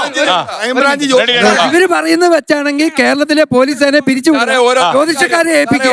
വളരെ എളുപ്പം, ചെലവ് കുറവ്, ഡീസൽ ലാഭം, ഉദ്യോഗസ്ഥന്മാർക്ക് ശമ്പളം കൊടുക്കണ്ട, ഇവർക്ക് മാത്രം കൊടുത്താൽ വണ്ടിക്ക് പെട്രോൾ കൊടുക്കണ്ട. ഒരു കവടിപ്പല വെച്ചാൽ ചികിത്സിക്കാൻ വരുന്ന ഏതെങ്കിലും രോഗിയെ പൂർണ്ണമായി ചികിത്സിച്ച് ഭേദമാക്കിയിട്ടുണ്ട് പറയട്ടെ? ഒറ്റ വാക്കിൽ പറയൂ. ഒറ്റ വാക്കിൽ പറയൂ. ഒഴിഞ്ഞു മാറരുത്. ഗ്രഹങ്ങൾ മനുഷ്യനെ സ്വാധീനിക്കുന്നു എന്നുള്ള തെറ്റായ ക്ലെയിമിന്റെ മുകളില് കെട്ടിപ്പൊക്കിയിട്ടുള്ള ഒരു സ്യൂഡോ സയൻസ് ആണിത്. എന്ന് മാത്രമല്ല ഇവര് വിചാരിക്കുന്നത് ശാസ്ത്രം എന്ന് പറയുന്ന വാലുണ്ട് എന്നുള്ളത് കൊണ്ട് ഇവരുടെ അടിസ്ഥാന ഗ്രന്ഥമായ ഹോരാശാസ്ത്രം സയൻസ് ആണെന്നാണ്. അത് വെളിപാട് ശാസ്ത്രമാണ്, അത് സയൻസ് അല്ല, അത് വെളിപാടാണ്. ഇവര് ബഹളം ഉണ്ടാക്കുന്ന ഞാനൊരു മറുപടി പറയാം. ഒരു സെക്കൻഡ്. ചോദിക്കുന്ന അവർക്ക് മറുപടി ഇല്ലാത്തോണ്ടാ. ഡോക്ടറെ ഒരു സെക്കൻഡ്, ഡോക്ടർ ശ്രദ്ധിച്ച് കേട്ടോണം. ഞാൻ ഒരു മറുപടി പറയാൻ പോവാ. തെറ്റാണെങ്കിൽ പറഞ്ഞോളാം കേട്ടോ. മനോരോഗത്തിന് പൂർണ്ണ ചികിത്സയില്ല. മനോരോഗത്തിന് പൂർണ്ണമായ ചികിത്സയുണ്ടോ? ഉണ്ട്. മുഴുവൻ പൂർണ്ണമായിട്ടും ചികിത്സിച്ച് മാറ്റാവുന്ന മാനസിക രോഗങ്ങളുണ്ട്. ചികിത്സയോട് പ്രതികരിക്കാത്ത മാനസിക രോഗങ്ങളുണ്ട്. ചികിത്സയോട് ഭാഗികമായി പ്രതികരിക്കുന്ന മാനസിക രോഗങ്ങളുണ്ട്. അതേതൊക്കെയാണെന്നും എന്തുകൊണ്ടാണെന്നും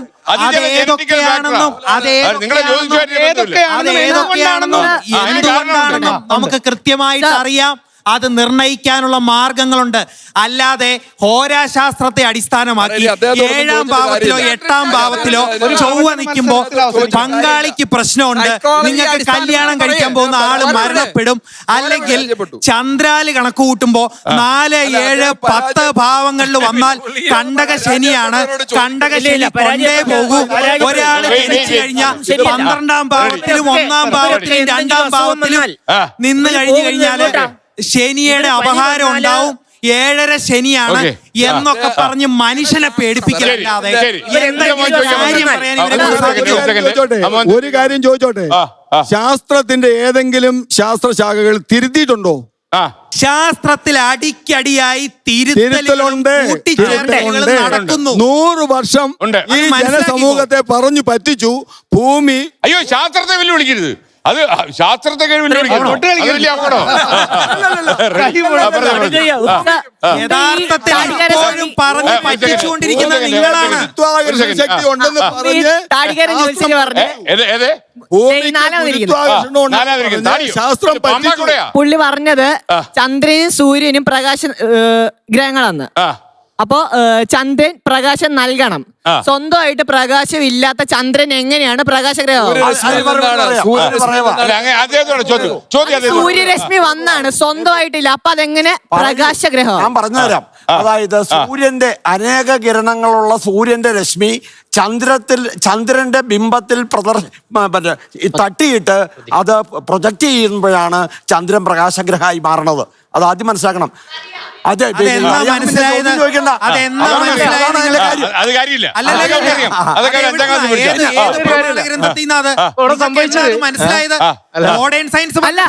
എന്നാ ഞാൻ ചോദിക്കട്ടെ, അങ്ങനെയാണെങ്കിൽ കുറിച്ച് പറയരുത്.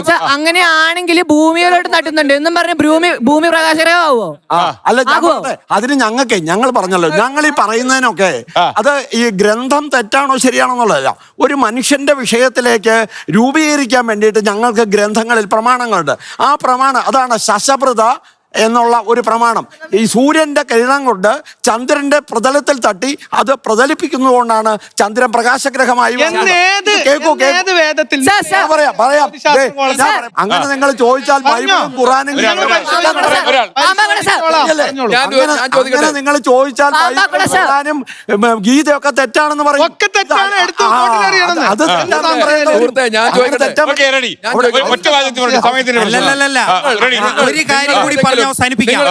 ഒരു കാര്യം കൂടി പറഞ്ഞ് അവസാനിപ്പിക്കാം. പ്രശസ്തമായ ഒരു ചിത്രമുണ്ട്, ചന്ദ്രനിൽ നിന്ന് എടുത്ത ഒരു ഫോട്ടോ. അതില് ഭൂമിയാണ് ഉദിച്ചുയരുന്നത്. ഭൗമ നിലാവ് ചന്ദ്രനിൽ വീഴും. ചന്ദ്രൻ പ്രതിഫലിപ്പിക്കുന്നത് പോലെ ഭൂമിയും സൂര്യപ്രകാശത്തെ പ്രതിഫലിപ്പിക്കുന്നുണ്ട്. കാര്യം ഇത്രയുള്ളൂ. പുരാതന കാലത്ത് മനുഷ്യൻ ആകാശത്തേക്ക് നോക്കിയപ്പോ തിളങ്ങുന്നതായി കണ്ട, ചലിക്കുന്നതായി കണ്ട, നക്ഷത്രമണ്ഡലത്തിലൂടെ ചലിക്കുന്നതായി കണ്ട ചില ഗോളങ്ങളെ അവർ ഗ്രഹങ്ങൾ എന്ന് വിളിച്ചു. അതാണ് ക്ലാസിക്കൽ 5000 ഗ്രന്ഥങ്ങളും അതുപോലെ തന്നെ പ്രമാണ ഗ്രന്ഥങ്ങളും 5000 കണക്കിന് അതിന്റെ ഉപഗ്രന്ഥങ്ങളുമുള്ള ഈ ജ്യോതിഷം, അതില് 12 രാശികളെ 9 ഗ്രഹങ്ങളെ കുറിച്ചും അതുപോലെ തന്നെ 27 നക്ഷത്രങ്ങളെ കുറിച്ചും മനുഷ്യനും ഗ്രഹങ്ങളും തമ്മിലുള്ള ബന്ധത്തെ കുറിച്ചും പറയുന്ന ശാസ്ത്രത്തില് ഏതെങ്കിലും ഒരു ഗ്രന്ഥം പഠിച്ചിട്ട് ഒരു വരി പറയാൻ കഴിവുള്ള ഒരുത്തൻ ഇവിടെ ഇരിപ്പുണ്ടോ? ഉണ്ടെങ്കിൽ പറയൂ. ഉണ്ടെങ്കിൽ പിന്നെ നിങ്ങൾ എന്താണ് പറയുന്നത്? നിങ്ങൾ കെമിസ്ട്രിയുടെ പരീക്ഷയ്ക്ക് ഫിസിക്സിന്റെ ഉത്തരം പറയുന്നവരാണ്. ഒന്നും അറിയില്ല. ഇവർ പറയുന്ന ഈ 2 കാര്യങ്ങൾ ഞാൻ പറഞ്ഞ അവസാനിപ്പിക്കും. ഇവർ ഈ പറയുന്ന 5000 ഗ്രന്ഥങ്ങൾ വായിച്ചിട്ടുമില്ല, ഇല്ല ഒരെണ്ണം വായിച്ചിട്ടുമില്ല, പഠിച്ചിട്ടുമില്ല. പറയട്ടെ സുഹൃത്തെ, പറയട്ടെ. ഞാൻ പറയുന്നത് നിങ്ങൾ ആകാശത്ത് നിന്ന് ഭൂമിയിൽ മനുഷ്യരുടെ ജീവിതത്തിലേക്ക് ഇറങ്ങുന്നതാണ്. തുടക്കം മുതൽ ഞാൻ പറയുന്നത് ഗ്രന്ഥമോ ആകാശത്തെ ഗോളങ്ങളോ അല്ല, മനുഷ്യരെ നിങ്ങൾ എങ്ങനെ ബാധിക്കുന്നു എന്നുള്ളതാണ്. ഇതാണ് പറയട്ടെ, ചോദ്യം എന്നോടാണ്. ഞാൻ പറയട്ടെ. 2 കാര്യങ്ങൾ ഞാൻ അവസാനിപ്പിച്ചുകൊണ്ട് പറയുന്ന 2 കാര്യങ്ങളാണ്. ഒന്ന്, ഇദ്ദേഹം ചോദിച്ചു ഞങ്ങൾ മനുഷ്യർക്ക് വേണ്ടി എന്തെങ്കിലും ചെയ്തോട്ടെ എന്ന്. നിങ്ങൾ ജ്യോതിശാസ്ത്രജ്ഞന്മാരും ഈ പറയപ്പെടുന്ന വൈദിക ശാസ്ത്രജ്ഞന്മാരും ജനങ്ങൾക്ക് വേണ്ടി ചെയ്യേണ്ട ഒരു കാര്യമുള്ളൂ. നിങ്ങൾ കച്ചവടം പൂട്ടി താക്കോലും തോട്ടിലെറിയില്ല. അത് ചെയ്താൽ നിങ്ങൾ ഞങ്ങളെ കച്ചവടം പഠിപ്പിക്കാൻ വന്ന ആളാ. ആ കച്ചവടം നിങ്ങൾ അങ്ങ് പള്ളി പോയി പഠിപ്പിച്ചാൽ ഇവിടെ പഠിപ്പിക്കണ്ട.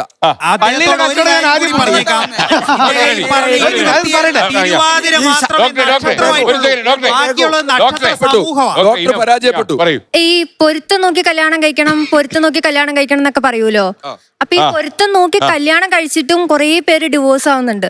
പൊരുത്തം നോക്കാതെ കല്യാണം കഴിച്ചിട്ട് നല്ല അടിപൊളിയായിട്ട് ജീവിക്കുന്ന ആൾക്കാരുണ്ട്. അതിനെപ്പറ്റി എന്താ? പൊരുത്തത്തിന്റെ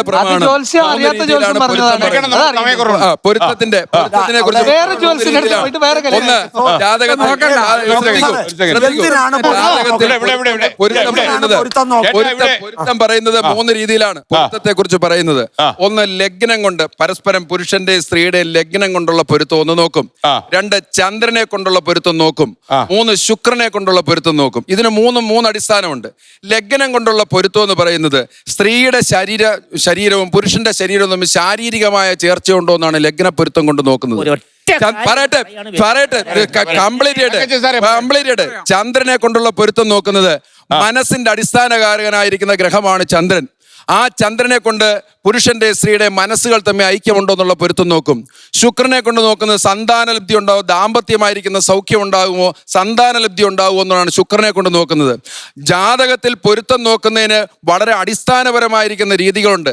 രണരണീ ഭാവമുണ്ട്, പാപസാമ്യ നോക്കാതിരുന്നാലോ, നക്ഷത്രം നോക്കാതിരിക്കുന്നവർ നോക്കാതെ കെട്ടാം, നോക്കിയാൽ ജീവിക്കാം, നല്ല രീതിയിൽ ജീവിക്കാം.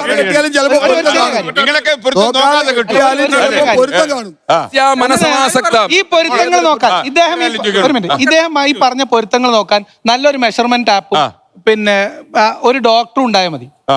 മനഃശാസ്ത്ര വിദഗ്ധനും ഒരു മെഷർമെന്റ് ആപ്പ് ഉണ്ടെങ്കിൽ അതുകൊണ്ട് മനഃശാസ്ത്രജ്ഞനിരിക്കുന്നു ഒരൊറ്റ രോഗിയെ പോലും രക്ഷപ്പെടുത്തി. അതിന് ഈ ഗോളങ്ങൾ നിങ്ങളുടെ വാക്ക് എന്റെ വായിൽ തിരികണ്ട. നിങ്ങൾക്ക് ജ്യോതിഷം എങ്ങനെയാണ് പ്രവർത്തിക്കുന്നത് എന്നുള്ളതിന്റെ ശാസ്ത്രീയ വിശദീകരണം നടത്താൻ കഴിയുന്നില്ല എന്നുള്ളത് നിങ്ങളുടെ പരിമിതിയായി കണ്ടാൽ മതി. നിങ്ങളുടെ വാക്കുകൾ എന്റെ വായിൽ തിരികണ്ട.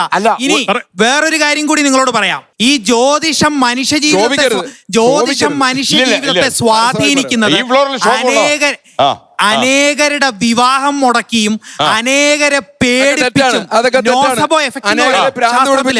നോസബോ എഫക്ട്, അതായത് നിങ്ങളെ പാപഗ്രഹം ആവേശിച്ചിരിക്കുന്നു, നിങ്ങളുടെ പരിപാടി തീർന്നു എന്ന് പറഞ്ഞ ഒരാൾ ഞെട്ടിപ്പോ, അയാൾക്ക് ഭീതി ഉണ്ടാവും. ആ ഭീതിയിൽ അയാൾ സ്വയം ഇവരുടെ പ്രവചനങ്ങളിൽ പലതും ജീവിതത്തിൽ സംഭവിക്കുന്നതായി കൽപ്പിക്കും, അല്ലെങ്കിൽ ഭാവന ചെയ്യും. അതാണ് ഈ നോസബോ എഫക്ട് എന്ന് മാത്രമല്ല, ഇതിന്റെ ഏറ്റവും വലിയൊരു പ്രശ്നം ഈ ജ്യോതിഷത്തിന്റെ ഏറ്റവും വലിയ സാമൂഹ്യ വിപത്ത് എന്താണെന്നറിയോ? അത് മനുഷ്യരെ യഥാർത്ഥമായ സയൻസിൽ നിന്ന് അകറ്റുന്നു. യഥാർത്ഥമായ ശാസ്ത്രത്തിൽ നിന്ന് അത് മനുഷ്യനെ അകറ്റുന്നു. അത് അകറ്റുന്നു എന്ന് മാത്രമല്ല, ഈ ജ്യോതിഷം തെറ്റാണോ ശരിയാണോ എന്നാണ് ഇപ്പൊ ഇവിടെ തർക്കം.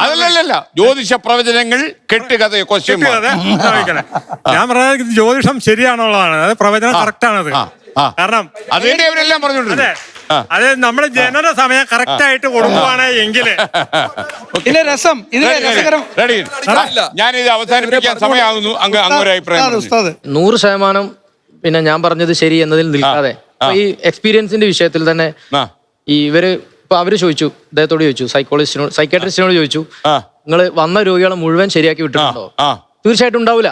അത് ഒരു ഡയലോഗ് കാച്ചി വന്ന ഒരൊറ്റ രോഗിയെ പോലും പരിപാടിയായി. ഞാൻ പറയുന്നത് അത് ആർക്കും അങ്ങനെ അഭിപ്രായം ഉണ്ടാവില്ല.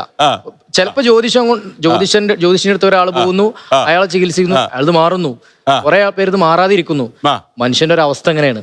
അതുകൊണ്ടാണ് ഈ മനുഷ്യൻ ഇതിൽ പോയി വിശ്വസിക്കുന്നത്. അലോപ്പതിയിൽ ശരിയായിട്ടില്ലെങ്കിൽ ആയുർവേദത്തിൽ പോകും, അത് ശരിയായില്ലെങ്കിൽ ഹോമിയോയിൽ പോകും, അത് ശരിയായില്ലെങ്കിൽ പിന്നെ ചൈനീസ് മെഡിസിനിൽ പോകും, അക്യുപങ്ചറിൽ പോകും. ഇത് മനുഷ്യൻ ആൾട്ടർനേറ്റീവ്, എല്ലാ നിലക്കുള്ള ആൾട്ടർനേറ്റീവിലേക്ക് മനുഷ്യർ പോകും. അത് ശാസ്ത്രജ്ഞന്മാർ വരെ പോകും. ഞാനൊരു ചെറിയ സംഭവം പറയാം. 1960-കളിൽ നാസയുടെ റേഞ്ചേഴ്സ് മിഷൻ നടക്കാറ് ചന്ദ്രനിലേക്കുള്ള. അപ്പോ 6 പരാജയപ്പെട്ടു. അപ്പോ പിന്നെ 7ാമത്തെ വിക്ഷേപിക്കുന്ന സമയത്ത് ശാസ്ത്രജ്ഞന്മാര് JPL എന്നുകൊണ്ട് സ്ഥലമുണ്ട്, ജെറ്റ് പ്രൊപ്പൽഷൻ ലബോറട്ടറിയിൽ ഇങ്ങനെ ഇരിക്കുക, എല്ലാവരും ലൈവായിട്ട് ഇരിക്കുക. അപ്പോൾ ഇവർ ടെൻഷനാണ്, ഇത് വിക്ഷേപിക്കുമ്പോൾ വിജയിക്കും അല്ലേ എന്നുള്ളത്. അപ്പോൾ എല്ലാവരും കപ്പലണ്ടി എടുത്തിട്ട് വിതരണം ചെയ്തു. ഒരു ഡിക് വാലസ് എന്ന് പറഞ്ഞ ഒരു എഞ്ചിനീയർ ഉണ്ടായിരുന്നു. അയാൾ ഈ ലബോറട്ടറിയിൽ എല്ലാവരും ഒന്ന് ചില്ലായിട്ടിരുന്നു എന്ന് പറഞ്ഞിട്ട് കപ്പലണ്ടി വിതരണം ചെയ്തു. ആക്സിഡൻ്റലി ഈ സാധനം പോയി വിജയിച്ചു. റേഞ്ചേഴ്സ് ആ മിഷനിലെ ആ 7ാമത്തെ സാധനം പോയി വിജയിച്ചു. അങ്ങനെ പിന്നീട് റോവേഴ്സ് മിഷൻ വന്നു. അതിനുശേഷം നാസയിൽ ഇതൊരു പതിവാ, ഈ കപ്പലണ്ടി കൊടുക്കും, നിങ്ങൾക്ക് ഗൂഗിൾ ചെയ്താൽ കിട്ടും. അവിടെ എത്തിച്ചത് വിശ്വാസം അവർക്ക് അതുണ്ടെന്ന് ഞാൻ ആരോപിക്കുന്നില്ല. പക്ഷെ ഒരു മനസ്സമാധാനം, മനുഷ്യരുടെ ഒരു അവസ്ഥ ഇതാണ്. അപ്പൊ ഇന്ത്യൻ ശാസ്ത്രജ്ഞന്മാര് തേങ്ങ ഉടക്കുന്നുണ്ട്. നിസാർ എന്ന് പറഞ്ഞൊരു പ്രൊജക്ട് ഉണ്ട്, ISRO ഇന്ത്യൻ ശാസ്ത്രജ്ഞന്മാരും തമ്മിൽ. NASA ISRO aperture radar mission എന്നാണ് അതിന്റെ പേര്. ഇന്ത്യൻ ശാസ്ത്രജ്ഞന്മാർ തേങ്ങ കൊടുക്കുന്നു, നാസ തേങ്ങ ഉടക്കുന്നു, നാസയിലെ ശാസ്ത്രജ്ഞന്മാർ ഈ കപ്പലണ്ടി കൊടുക്കുന്നു.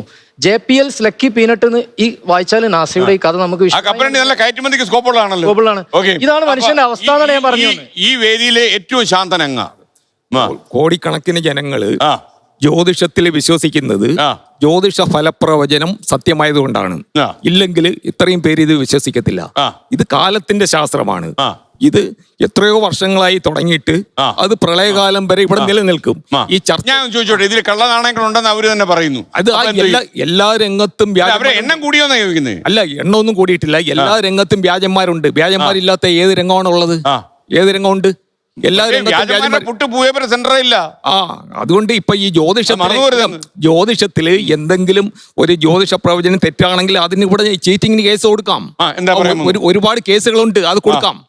അല്ലാതെ മനസ്സിലായി. നമ്മൾ അവസാനിപ്പിക്കാം. വിദ്വാൻ യുക്ത സമാജം എന്നുണ്ട് ഗീതയിലൊരു വാക്കുണ്ട്. ബുദ്ധിമാന്മാർ യുക്തിപൂർവ്വം ആചരിക്കുക, മുന്നോട്ട് പോവുക. അപ്പൊ ആളുകൾ എന്താ വെച്ചാൽ സ്വയം തിരിച്ചറിയാൻ ശ്രമിക്കുക. ആരും ആരുടെയും വീട്ടിൽ വന്നിട്ട് പ്രശ്നം വെക്കണോ ചോദിക്കണില്ല. അപ്പൊ എല്ലാവരും സ്വയമേവ ഇന്ന് സാമൂഹ്യ മാധ്യമങ്ങളും ഇതുപോലുള്ള ചാനലുകളും ഒക്കെ അല്ലെങ്കിൽ പുസ്തകങ്ങളും ഒക്കെ ഉണ്ട്.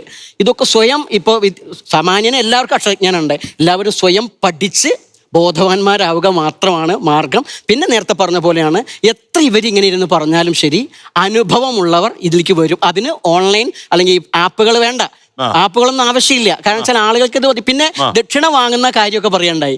പണ്ടേ ദക്ഷിണ ഒന്നും വാങ്ങാതെ ചെയ്ത് ആളുകൾ വിശ്വസിച്ചു പോകുന്നൊരു പരിപാടിയാണ്. ദക്ഷിണ ഇല്ലെങ്കിലും വിശ്വാസിക്ക് അനുഭവം ഉള്ളത് കൊണ്ട് ഈ വഴിക്ക് തന്നെ പോകും. അത് ശാസ്ത്രീയമാക്കി മാറ്റാം.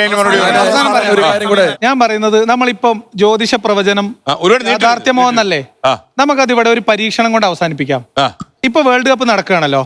ജ്യോതിശാസ്ത്രം വേൾഡ് കപ്പ് മത്സരം വിജയിക്കുന്നത് പ്രവചിക്കാൻ കഴിയുമെന്ന് തുടക്കത്തിൽ പറഞ്ഞത്.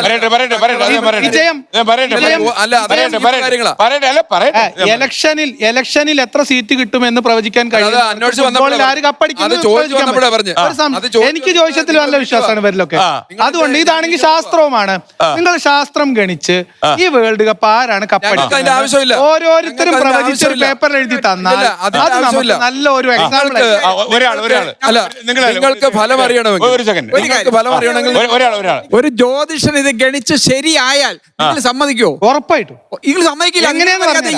ഞാൻ അതുകൊണ്ടാ പറഞ്ഞത് 6 പേര് 1 2 3 4 5 6 പേര് 6 പേര്.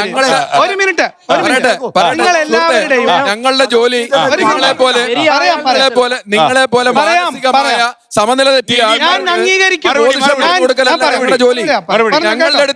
ഞങ്ങളുടെ അടുത്തേക്ക് വിധിപ്രകാരം ഞങ്ങൾ ഇരിക്കുന്ന സ്ഥാനത്ത് വന്ന് ചോദിക്കുന്നവരോട് മറുപടി പറയാനായിട്ടാണ് ഞങ്ങൾ ആഗ്രഹിക്കുന്നത്. അല്ലാതെ ഇവിടെ ചർച്ചയ്ക്ക് വന്ന് സംവാദത്തിന് വന്നിരിക്കുമ്പോൾ ഇവിടെ വെച്ച് തെളിയിക്കുക, ഇവിടെ ഫലം പറയുന്നത് വെറും ഫൂളറിയാണ്.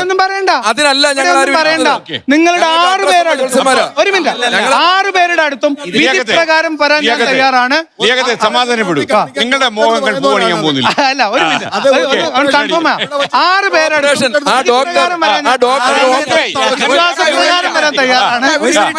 അവസാനമായിട്ട് ഒരു വാക്ക് പറഞ്ഞോട്ടെ. എനിക്ക് മനസ്സിലായി. അവസാനമായിട്ട് ഒരു വാക്ക് 1985 നേച്ചറിൽ പ്രസിദ്ധീകൃതമായ വളരെ പ്രഖ്യാതമായ കാൾസന്റെ പഠനത്തിൽ തന്നെ അതൊരു ഡബിൾ ബ്ലൈൻഡ് സ്റ്റഡി ആയിരുന്നു. അതിൽ തന്നെ തീരുമാനമായതാണ് ജ്യോതിഷത്തിന് യാതൊരു ശാസ്ത്രീയമായ അടിസ്ഥാനവുമില്ല, അത് ഊഹശാസ്ത്രമാണ്. തമിഴ്നാട്ടിലെ വിജയുടെ തമിഴ്നാട് ഇലക്ഷനിൽ ഒരു മിനിറ്റ് ഒരു മാനസിക രോഗം പോലും ചികിത്സിച്ച് മാറ്റാൻ പറ്റാത്ത മാനസിക രോഗത്തിലേക്ക്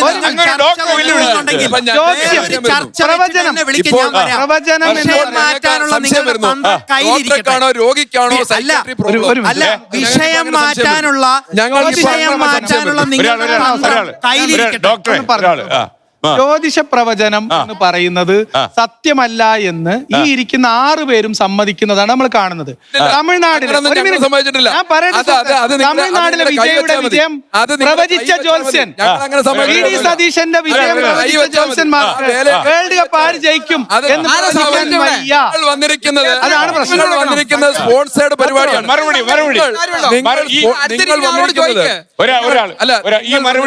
നിങ്ങൾ വന്നിരിക്കുന്നത് ഏതോ പ്രത്യയശാസ്ത്രത്തിന്റെ വക്താവായി ഒരു സ്പോൺസേർഡ് ലേബർ ആയിട്ടാണ് ഇവിടെ വന്നിരുന്നിട്ട് ഇത് തെറ്റാണെന്ന് പറയാൻ വന്നിരിക്കുക. ഞങ്ങളുടെ തൊഴില ഞങ്ങൾ സമ്മതിക്കത്തില്ല. ബോധം വിവരമില്ലാത്തവൻ വിവരക്കേട് പറയുമ്പോൾ വിവരമുള്ളവരെ സമ്മതിക്കത്തില്ല.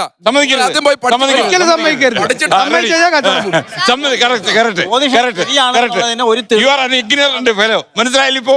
Ready, okay. അതാണ് നമുക്ക് ഒരു സ്ഥലത്ത് എത്തിച്ചേരാൻ പറ്റാത്ത അത്ര രീതിയിൽ കടുത്തു ഈ സംവാദം എന്ന് മനസ്സിലായല്ലോ. എന്തായാലും കൂടുതൽ ആളുകൾ പഠിക്കട്ടെ, കൂടുതൽ ഗവേഷണം ചെയ്യട്ടെ. ഒരു കാരണവശാലും നമ്മുടെ തലച്ചോർ പണയം വെക്കരുത്. മറ്റൊരു വിഷയവുമായി ഇനി നാളെ രാത്രി 8:15. Good bye.